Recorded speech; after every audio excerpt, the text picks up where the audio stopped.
My name is Vivian Andrea Carreto Vaquero. The cases of serial killers in the United States. Around the years of 1960 and 1980, in the United States were known the cases of two serial killers, Edmund Emil Kemper III and Jerome Jerry Bludus.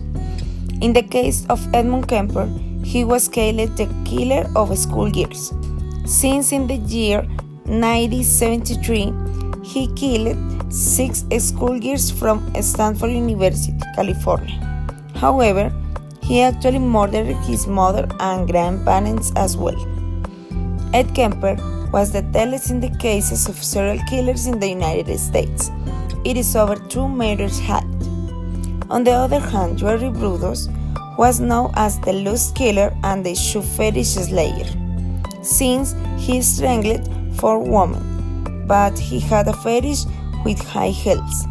He stole them from his neighbors at night and kept a collection of clothes in the garage of his house.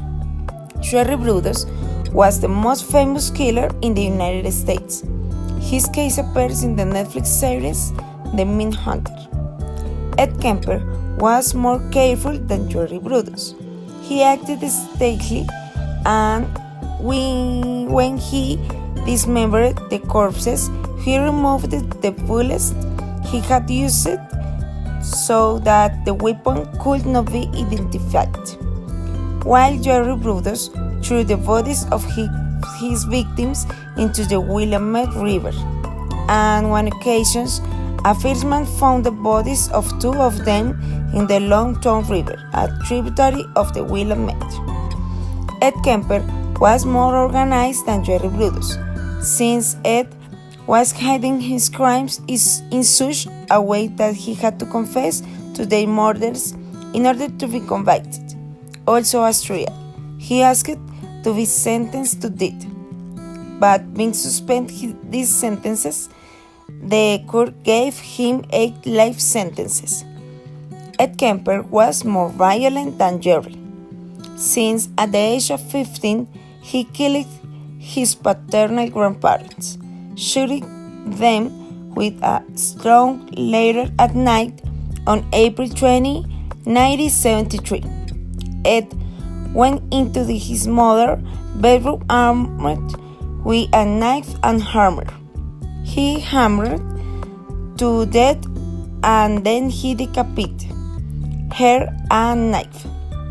He grabbed her head by the hair and practiced oral sex. When he got tired, he put it on a shelf and threw darts at it for almost an hour. Ed Kemper was more intelligent than Jerry Bludus. Ed had an IQ of 145, while Jerry Bludus was unknown. After the murder of his grandparents, Ed was committed to Atascadero Psychiatric Hospital in California. There was where he had access to psychiatry manuals and protocols to evaluate patients. With that information about the test, he knew how and what to respond each time they subject him to an examination. Also, what behavior he should have, so that's how he tricked the psychiatrists into giving him parole at 18. Ed Kemper was more honest than Jerry, since he wasn't framed and got in beyond all his suspicions with the confessions of his crimes. He omitted none and gave all details. In some interviews with the police and the FBI, after his capture and his appeals, he claimed that he had maintained contact with the victims and had taken pictures of them, but that he had not killed them. Jerry Bludus was more emotional than Ed Kemper, as he kept photos, clothes, and parts of the bodies of his victims to remember them. From his first murder he cut off the woman's left foot and put in a freezer.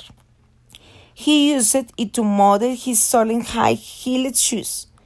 From the second, he cut off the breast, and from the third, he also cut off one of his breasts and made a mold that he used as paperweight. Edmund Kemper now has 48 behind bars in Vacaville State Prison, California, while Jerry Bludus died of liver cancer in March 26.